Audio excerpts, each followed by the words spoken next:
শৰৎ মানেই শ্ৰীকৃষ্ণৰ ৰাসলীলাৰ বতৰ।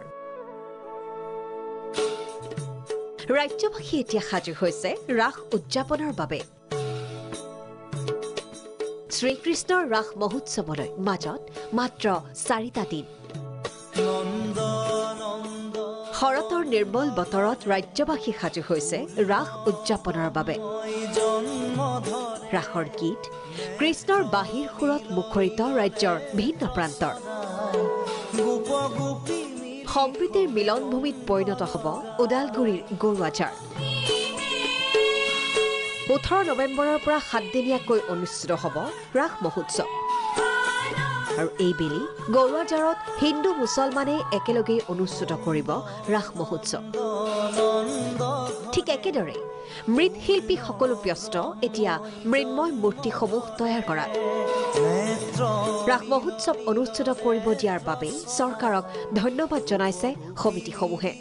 বিগত 2-3 বছৰ আমি কোভিড সংক্ৰমণৰ কাৰণে ৰাস অনুষ্ঠিত কৰা নাছিলোঁ। এইবাৰ আমাৰ 12তম দ্বাদশবাৰ ৰাস উদযাপনৰ এটা প্ৰস্তুতি চলাই আছোঁ। আৰু এইখন কমিটিত আমি বিভিন্ন জাতি জনগোষ্ঠীয়ে একত্ৰিত হৈ কমিটিখন আমি বনাই লৈছোঁ। সৰ্বপ্ৰথমে মোৰ নাম আলতাফ হুছেইন, মই এইখন ৰাসৰ সম্পাদক।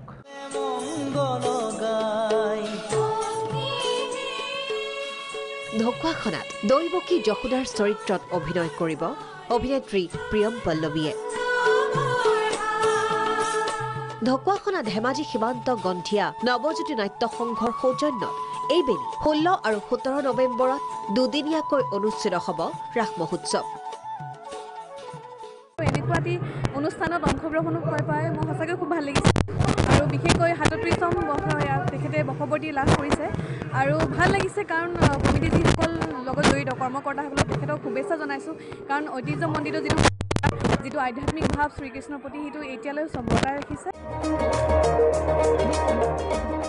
আনহাতে ধেমাজিতো এতিয়া পূৰ্ণ গতিত চলিছে ৰাসৰ আখৰা।